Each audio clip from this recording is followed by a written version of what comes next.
za ku samu manyan rahotanni bisa jarida News TV.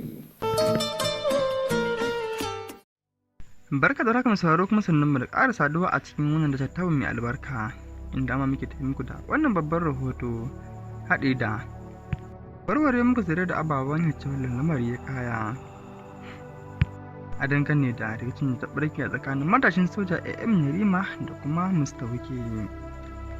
Misaro ka biyo mu a sannu kuma idan har kai bako ne a wannan da tattauna mai albarka ka don gwada mana suka haɗe da karar domin kasancewa tare da mu akwai doshi da zarar mun saki manyan rahotanninmu inda za ku same mu da wannan rahotanni a dangane da rikicin da barke da matashin soja da kuma Mr. Wike da kuma rahoton 'yan ta'addan da suka addabi wannan ƙasa har ma waɗanda suka addabi makwabciyar ƙasar mu wato Nijar.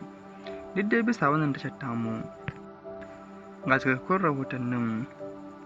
Mr. Wike babban mai faɗa a jini a cikin wannan ƙasa inda kuma yake ji da mulkinsa yake ɗaga kowa yatsa yake wa kowa abin da ya ga dama ganin babu wanda yake taka shi. Sai dai a safiyar shekaran jiya ne inda ya shiga wani hurumi ban cin ya ɓarke ne a sakamakon faɗa wani fili da ya yi inda mai mallakin filin ya ba sanarwar cewa babu wanda yake da iko shigo wannan fili face yana mai izini.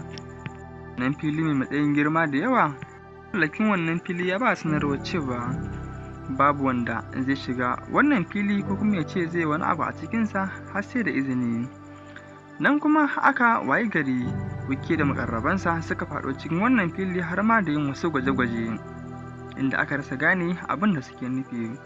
Nan wannan matashin soja ya zumbur inda yake kokarin dakatar da su ba takaddama ta barke a tsakanin Wike da makarrabansa da kuma wannan matashin soja.